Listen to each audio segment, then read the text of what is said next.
요즘 미국 주식들이 무섭게 상승 중이에요. 간혹 이런 사람들 있어요. 레버리지, 아유, 제 손 좀 잡아주시지 왜 그러셨어요? 또, 아니 왜 혼자 투자하셨어요? 그래요. 그렇게 말씀하시는 분들이 주가가 떨어지면 난리쳐요. 보세요. 2022년 10월 말, 12월 말 바닥이었어요. 그 바닥이었을 때 QQQ 아니면 나스닥 100 이런 기술주에 투자하자 그러면 망설이는 사람들이 많았습니다. 공포가 극에 달했는데, 그런데 그게 3배 레버리지를 투자하라 그러면 아니 이 사람이 위아래로 막 째려봤을 겁니다. 근데 3배 레버리지가 아니라 어제도 말씀드렸던 5QQQ 5배로 오르내리는 5QQQ를 투자하자고 얘기해 보세요. 아니 이 사람이 누구 망하게 하려고 그러나 당신 혼자 하쇼. 이렇게 나갈 거 아닙니까? 그때는 지금 지나니까 아이고 그때 들어갈 걸 그러지. 떨어질수록 어떻습니까? 공포는 점점 커지죠? 그런데 3배 레버리지도 아니고 5배 레버리지까지 이런 거 투자하자 그러면 아니 누구 망하게 하려고 그러나 위아래로 막 째려볼 겁니다. 지나고 나니까 이렇게 높아서 야 그때 들어갈 걸 말하는 거지 웬만한 용기 가지고는 그때 들어가질 못합니다. 그렇기 때문에 바닥에서 매수하게 되면 이렇게 산이 높으면 골이 깊고 골이 깊으면 그만큼 산이 높은 것입니다. 현재 여러분들께서 투자 중인 이 반도체 종목들 ETF 보면 뒤에 나온 에이스 글로벌 반도체 탑4도 있어요. 또 소울 한국형 글로벌 반도체도 있습니다. 그러나 타이거 필반나와 코덱스 미국 반도체 두 종목을 한번 비교를 한다 그러면 타이거 필반나 미국 테크 탑10과 같이 21년 4월 9일에 상장됐습니다. 앞으로 내년 후년 4월 9일 되면 딱 5년 됩니다. 우리 2026년 4월 9일 되면 딱 5년 될 때 타이거 필반나, 타이거 미국 테크 탑10, 또 타이거 미국 나스닥 100, 또 S&P 500 이러한 종목들이 5년이면 딱 우리 확인됩니다. 과연 얼마큼 오를지 한번 봅시다. 현재 우리가 모아가는 종목들 그냥 오랫동안 묵힌다 생각하고 묻어둡시다. 현재 시가총액 보면 타이거 필반나가 2조 7,177억, 코덱스 미국 반도체는 21년 6월 30일 그러니 5월, 6월 한 2달 정도 차이가 나는데 시가총액이 4,678억, 타이거 필반나가 약 6배나 시가총액이 훨씬 높아요. 근데 주가 상승폭을 보면 코덱스 미국 반도체가 타이거 필반나의 1.5배 상당히 높죠. 현재 타이거 필반나 보면 23,380원. 오늘도 장 열리게 되면 이제 가격이 또 변동됩니다. 코덱스 미국 반도체 25,150원. 현재까지 타이거 필반나가 102.79%, 23,380원이니까 만원에 시작해서 코덱스 미국 반도체는 153.4%, 25,000원이니까 지금 주가가 차이가 1.5배가 차이가 납니다. 현재 우리가 이 투자 중인 ETF 종목들, 이 구성 종목들 보면 엔비디아는 뭐 지금 엄청나게 올랐으니까 엔비디아를 빼고 그 다음에 주요 종목들 보면 5년 동안의 상승폭이 어느 정도인가 다시 한번 본다면 TSMC가 357%, 브로드컴 531%로 브로드컴이 가장 많이 올랐어요. 531% 6배 이상이라는 거예요.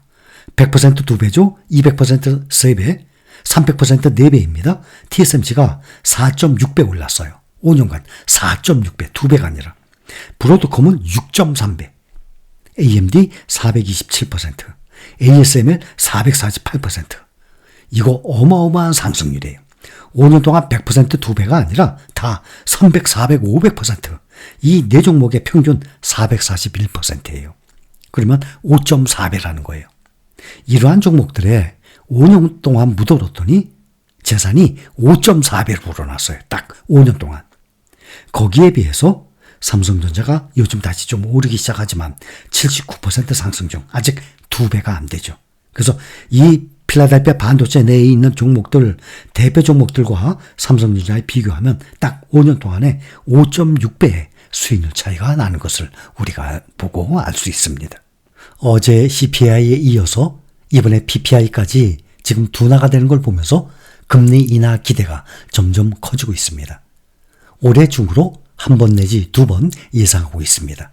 근데 이 투자자들에게 이 금리 인하가 중요한 이유는 무엇인가 하면 금리가 낮아질수록 시장에 여러 가지 이 좋은 점, 이 주시장에는 장점이 생겨요. 일단 부채 비용이 절감이 됩니다.